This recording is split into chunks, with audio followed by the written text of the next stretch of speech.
Muy buenas y bienvenidos, hijos del rock and roll.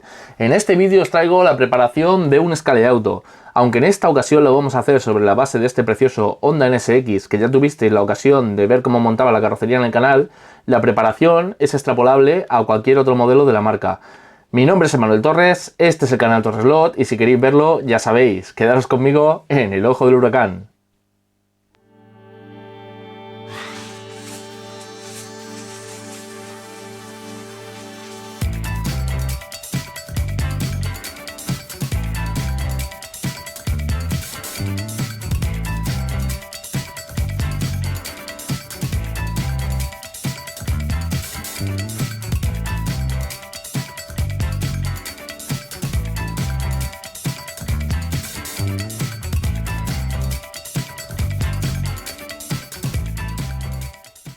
Hola de nuevo.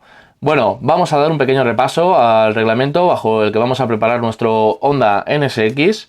Es un reglamento técnico 1.32 Scaleauto GT en la versión 2023 revisión .1. Bueno, como principal novedad para quien haya corrido la Race Spain o quien la siga, este año tenemos la inclusión de la categoría GT2, que abarca la bancada RT3 y RT4. La bancada roja, ya bastante conocida de Scaleauto, y la bancada RT4, que ya pudisteis ver en un vídeo también en el canal. Esto es categoría GT2, como digo, y admite plástico inyectado de chasis o 3DP, que son los chasis donde va montado la bancada RT4 también. Concretamente nosotros nos vamos a centrar en la antigua categoría GT Pro, que ahora se llama GT3, y que va preparada con la bancada RT3 y son plásticos inyectados, bueno, únicamente. Tanto GT3 como GT4. GT4 sería la antigua GT-AM. Bueno, por aquí tenemos suministro de motores y neumáticos que son aportados por la organización y que ahora es un SC11C. Supongo que será otra versión del 11B. Por aquí tenemos los modelos admitidos, menos el Callaway, que está previsto que cuando salga a la venta, bueno, pues ya está aquí, así que estará admitido para esta prueba. Aquí tenemos diferentes opciones y referencias admitidas para correr y los respectivos offset, y una pieza con la que me voy a quedar las ganas de probar, porque esto está diseñado en 3D y debe de ser, imagino, más ligero que la antigua sujeción de la bancada RT3 en inyección. Insisto, si la hubiera tenido aquí para montar el vídeo, seguramente hubiera montado esto porque imagino que será más ligero. Bueno, respecto a los chasis, por aquí tenemos cosas que se pueden hacer, que no se pueden hacer. Cortar el inflex, que viene a ser los puntos estos de aquí que están fijados. A ver, este por aquí, y todo esto se puede cortar luego mediante unas piececitas que te vende Scaleauto. También lo vuelves a unir si no te gusta el resultado mediante prueba-error en la pista. Bueno, pasamos página. En el apartado guías tenemos todas estas referencias. Se permite adelgazar la pala en grosor, en longitud y también en profundidad. En profundidad no es necesario, ya que estas palas son bastante apropiadas para la pista Scaleauto. Lo que sí vamos a hacer es acortar el grosor, y la longitud la vamos a dejar tal cual viene, porque no me parece un impedimento para que el coche se pueda deslizar bien en curva. Respecto a la guía, lo que aconsejo es esta de aquí, terminada en B, que es un plástico revisado que se fractura menos. Aunque aquí no está contemplado, imagino que se puede, porque yo ya el año pasado corrí a sabiendas de la organización que llevaba ese material revisado. Bueno, por aquí tenemos el piñón con su referencia, que es un 6,5 de 12 dientes Energal, y que es importante entrenar con él en la pista del club con las respectivas coronas Scaleauto si te quieres presentar a la prueba o si vas a prepararlo el coche bajo este reglamento, porque ya viene instalado en el motor que te entrega la organización. Por aquí tenemos las referencias de las coronas, y imagino que serán las más comúnmente conocidas para el sistema en ángulo, y luego también están las reverse, una de las dos referencias que aparecen, imagino que será eso, la reverse.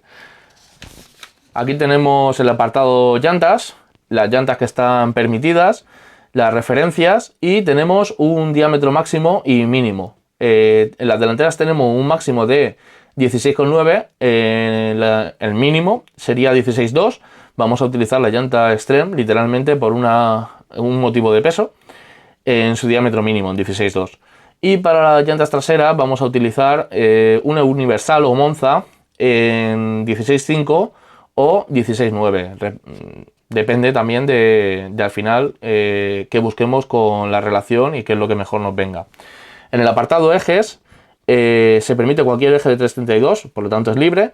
Se permite todas las suspensiones del mercado, por lo tanto vamos a montar un puente de suspensiones Lotit que nos va a otorgar un comportamiento mejor del culo del coche al salir de la curva. Los tornillos también son libres, vamos a ir descubriéndolo conforme va pasando el vídeo, ahora os mostraré. Las trencillas y cables también son libres y el lastre, bueno, ahí dice dónde lo puedes poner, dónde no lo puedes poner.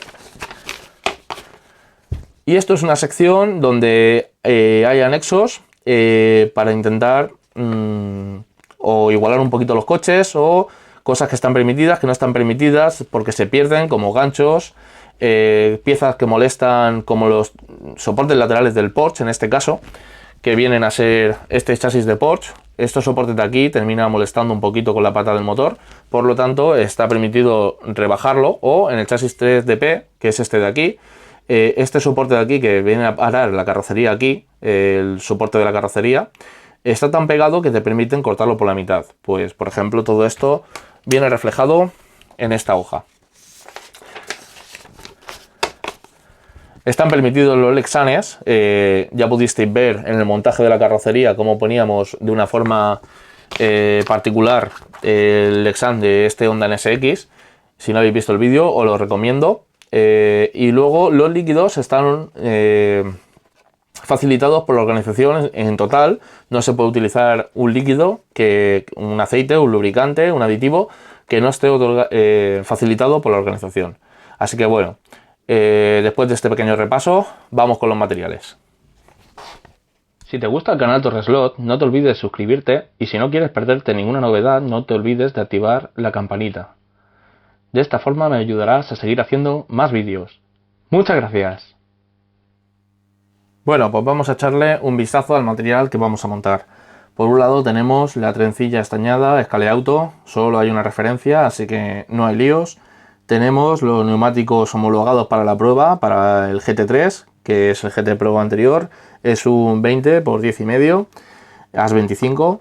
Tenemos una llanta universal, que también puede ser una Monza. A mí me gusta que la llanta en pista Scaleauto, es una preparación para pista Scaleauto. Si queréis meter en Ninco, os aconsejo que vayamos a alguna 0,5 y una llanta 16,9 o 16,5 y el neumático, pues si lo tenéis libre en el club, acorde a la altura que necesitáis en pista Ninco, que es más o menos para ir a una carrera bien, es 1,3 milímetros. Y nada, como vamos a pista Scaleauto, es una llanta de 16,5 por 10 y decía que el ancho es importante porque me gusta que el neumático pise en toda la banda. Entonces, al ser tan ancha la llanta, va a hacer que mediante el perfil haga más apoyo la banda de rodadura en la pista. Con eso vamos a conseguir más grip.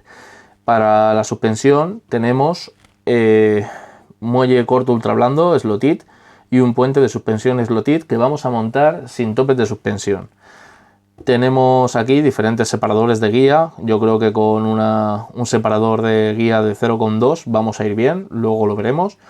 Y para el eje delantero vamos a poner la llanta Extreme que decíamos antes leyendo el reglamento, que es en medida 16,2. Unos grip 0 de Scaleauto, son los 16 por 8,8 de ancho, que es suficiente para cubrir la totalidad de la llanta. Y delante vamos a utilizar un eje delantero de fibra de carbono para aligerar peso, principalmente porque como la pista Scaleauto es muy lisa y sin baches, no precisamos más peso y con esto vamos a ganar algo de velocidad y aceleración. Respecto al eje trasero, luego vamos a ver qué distancia es la que mejor nos viene para cubrir la parte trasera de llanta a llanta en el caso del Honda NSX. Viendo cómo montamos este, podéis extrapolarlo, como decía antes en la presentación del vídeo, a cualquier otro modelo. Para la transmisión, la que más me gusta a mí es un 1228, puesto que el piñón es obligatorio, inamovible. Lo que podemos jugar es con la corona. Si quieres un coche que sea dócil al salir de curva, aconsejo más bien una corona 27. Con la 28 vamos a tener un poco más de nervio. Para las rectas que suelen montar en Resist Paint, con una 28 no creo que te quedes tirado sin aceleración en medio de la recta, y creo que cumple bastante bien en esa parte. Entonces, con una 28 lo que vas a tener es nervio y un freno bastante bueno. No es una locura correr con un 1229, pero sí requiere de un feeling especial con el coche para correr, porque yo el año pasado corrí con 1229 y lo que pasa es que tenemos mucha aceleración y mucha frenada. Sí es verdad que al final en la recta la suicidaba un poco a cambio de salir muy fuerte en el resto de curvas del circuito, lo que te obliga a ir un poco más, bueno, es un poco más estresante, digamos. Entonces con un 1228 tenemos un equilibrio bueno para correr por los carriles centrales y para que los compañeros en los carriles exteriores de la pista, en los extremos, no sufran en exceso. Es obligatorio identificar el chasis, entonces yo en vez de poner Manuel Torres o equipo de última fila, vamos a poner una pegatina de Torres Lot adherida a la parte baja del chasis. Respecto a toda la tornillería que vamos a necesitar para el chasis y para la basculación, la vamos a descubrir según vaya avanzando el vídeo, y vais a ver que entre tanta tornillería, la verdad que es un gusto poder tener tantas opciones para poder montar un coche. Vamos con ello. Bueno, lo primero que hay que hacer cuando vamos a montar un coche desde cero para competir, bajo mi punto de vista, es coger y desmontar absolutamente todo. Entonces ir material por material, viendo qué necesita el coche y qué podemos hacer para mejorarlo.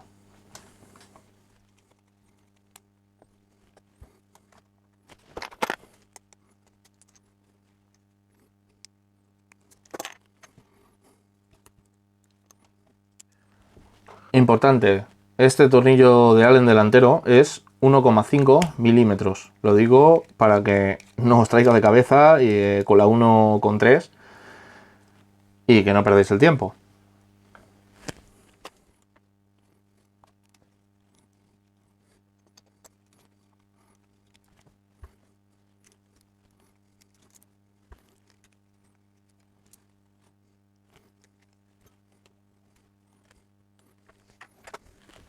Lo primero que hay que hacer cuando vamos a montar un coche de competición es cerciorarnos de que tenemos un chasis totalmente plano. Para ello pondremos un dedo así centrado, haciendo ligeramente fuerza, y tocaremos las diferentes puntas del chasis, cerciorándonos de que no hace ruiditos y que lo tenemos plano. Si no es vuestro caso, os ha venido un poco torcido, de morro o de culo, os recomiendo ver los vídeos que voy a dejar en el primer comentario, para completar el montaje más didácticamente con vídeos que ya tenía en el canal dedicados exclusivamente a ciertas partes del coche. Bueno, como yo sí lo tengo plano, vamos con la siguiente parte, que es ver qué tornillería le vamos a montar para la basculación del coche, ya que sin mecánica es más fácil ver y asegurarnos de que el coche no roza en ningún lado excesivamente y que la basculación podemos garantizar que es buena. La basculación es prácticamente un pivote en la parte trasera, y delante a los coches les gusta que puedan moverse así lateralmente respecto al chasis. Pero en cambio en el culo, como decía, lo mejor es que ni se mueva para adelante, ni para detrás, ni lateralmente. Por lo tanto, vamos a medir el agujero trasero y vamos a buscar un tornillo acorde. Tenemos un agujero de 5,20. Así que vamos a ir probando diferentes cabezas de tornillo hasta encontrar la que queramos. Como el tornillo es métrica 2 y la carrocería ha venido montada en el chasis con una rosca bastante más ancha, necesitamos estrechar el interior del alojamiento del tornillo. Así que vamos con ello. En un cartoncillo vamos a depositar una pequeña cantidad de cianoquilato y con la ayuda de una varilla vamos a ir introduciendo cianoquilato al alojamiento. Vamos removiendo, asegurándonos de que puede llegar a impregnarse en las paredes. Vamos a limpiar un poco la cantidad que se haya quedado por aquí fuera. Lo vamos a dejar secar y de esta forma podremos estrechar el alojamiento.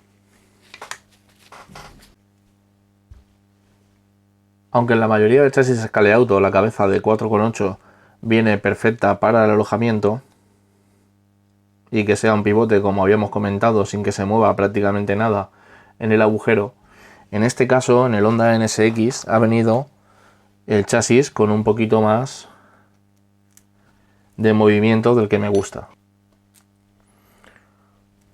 Aquí podéis observar la cabeza cómo se mueve dentro, a ver si puedo enfocar. Y lo que vamos a hacer es eliminar ese movimiento alojando en su interior una arandela de Slotting Plus, de estas de aquí, totalmente redondas, de 4,8. Para asegurar su fijación voy a manchar el interior donde va a apoyar la arandela con un poco de cianoquilato y la vamos a dejar caer para que se pegue.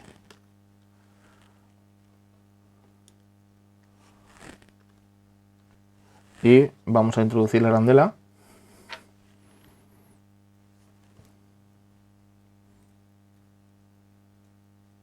Y con la ayuda de un destornillador vamos a hacer que asiente en el final del orificio. Ponemos el dedo detrás para hacer fuerza. Cuidado de no quedaros pegados.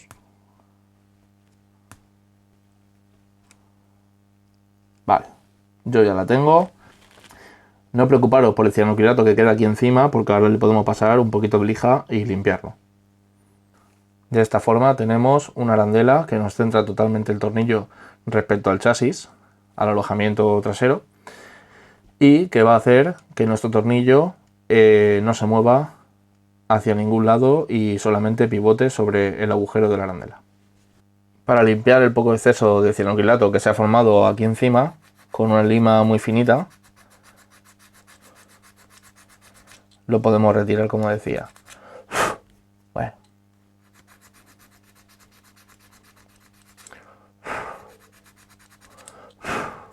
Listo.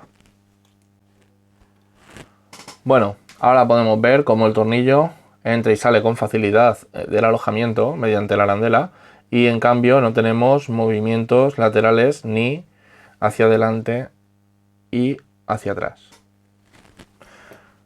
Vamos a meterlo.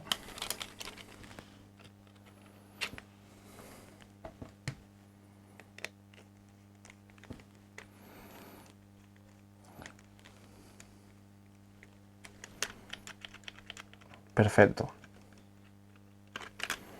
Ni se nos mueve para adelante el chasis, ni tenemos lateralmente movimiento. Pero en cambio funciona así de maravilla. Bien. Para adelante vamos a meter un Torx de Black Arrow. Creo que vamos a tener el mismo problema porque también es métrica 2. Efectivamente, pues vamos a realizar también el llenado de cianoquilato en la parte delantera y ahora seguimos. Vale, ya tenemos el superglue seco, así que vamos a volver a cerrar el coche y vemos cómo queda la basculación. Ponemos el tornillo delantero de Black Arrow.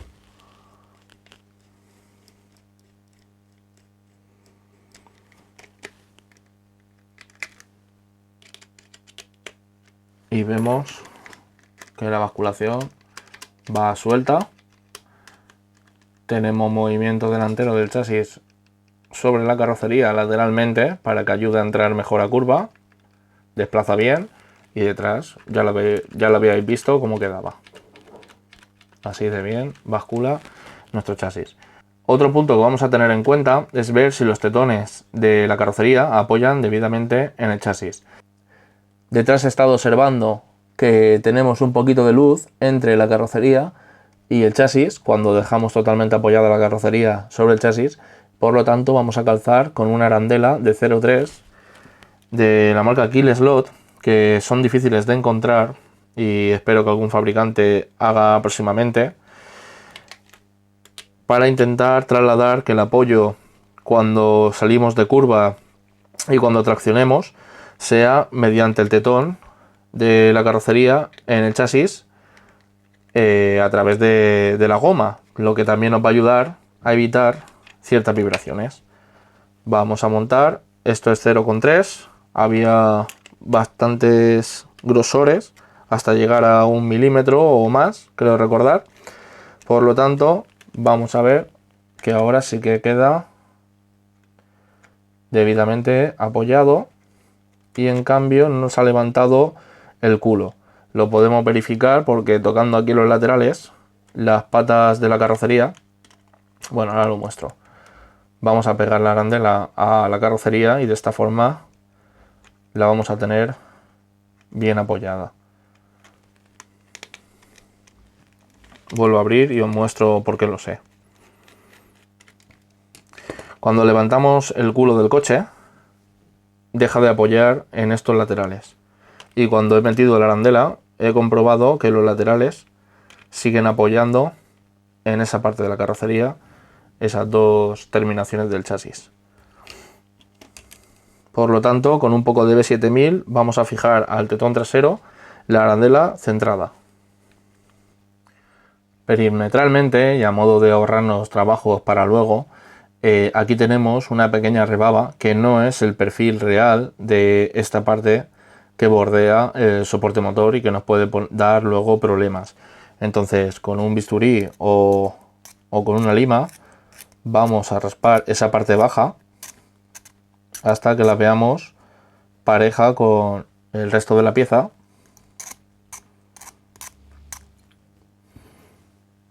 Ahí está.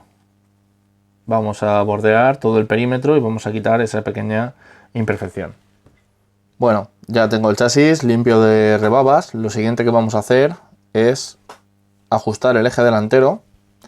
Vamos a montarlo. A mí me gusta poner la numeración del neumático hacia adentro y con la ayuda de un destornillador estiramos sobre la llanta y lo colocamos. Extendemos bien todo el neumático sobre la llanta, así.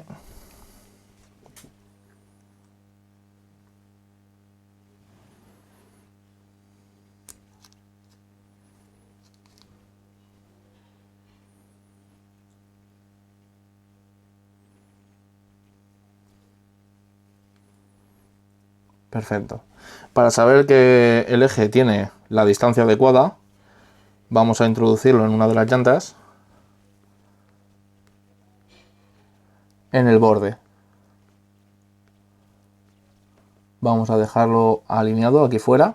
Esta llanta es nueva, quizá pasándole un poquito el escariador a duras penas nos ayude a limpiar un poquito y que pase mejor nuestro eje.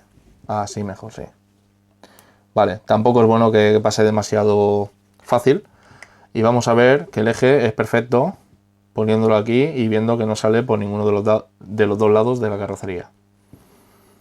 Bien.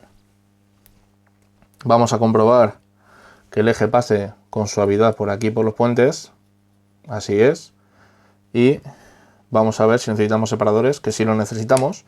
Así que vamos a reaprovechar los originales del modelo. Bien. Metemos por un lado, metemos por el otro y creo que va a ser insuficiente. Vamos a tener que poner algún separador más para asegurarnos de que el eje quede bien centrado. Bueno, no hace falta ni que lo meta.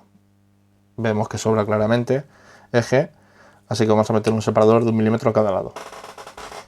Bueno, voy a añadir este milímetro. Volvemos a meter el eje. Metemos el milímetro de separador, metemos el original y yo creo que ahora puede valer. Vamos a ver. Empujamos el eje. Veo que necesito otro milímetro por lo menos. Bueno, pues así, mediante prueba-error, vamos haciéndolo. Bueno, ya tenemos los separadores puestos, vemos que el eje apenas tiene movimiento lateral y que el eje está enrasado en las llantas. Vamos a introducir los tornillos originales de ajuste del eje delantero. Lo dejamos aquí enrasado abajo. Y el del otro lado igual.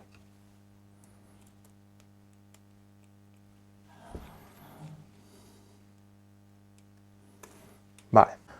Bueno, mirando cómo quedaban los tornillos originales que eran muy largos, vamos a meter tornillos de llanta o de corona de la misma medida, que son M2,5, en este caso por 3. He visto que el ajuste mínimo de esta llanta 16.2 ya toca con la plantilla, es decir, si yo hago fuerza aquí cerca, no puedo mover el eje independientemente de que no mueva el chasis. Por lo tanto, lo que vamos a hacer es subir estos tornillos hasta que bloqueen el eje.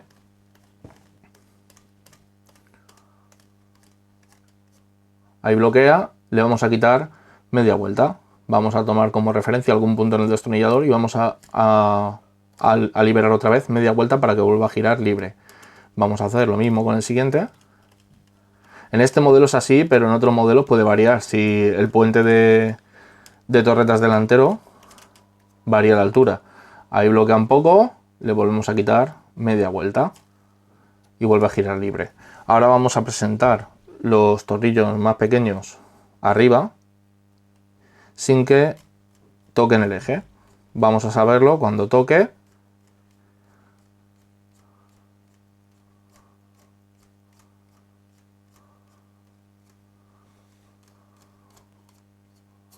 Ahí ha tocado, quitamos media vuelta y de esta forma los dejamos ahí ajustado. La prueba en pista para ajustar el eje delantero va a ser mediante prueba-error, media vuelta para arriba, media vuelta para abajo, hasta que veamos que el coche queda bien. Ahí está. Ya queda totalmente libre, pues así se queda.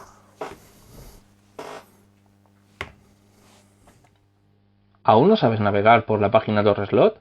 No te preocupes, aquí te enseño cómo. Buscamos Torreslot en el buscador de YouTube.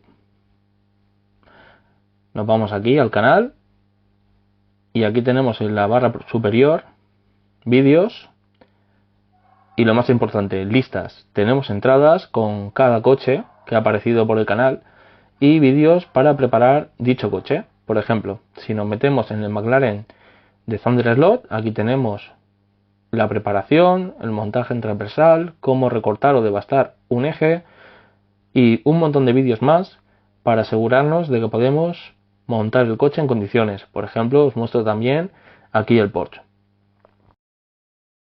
Espero que os haya gustado. Os dejo con el vídeo.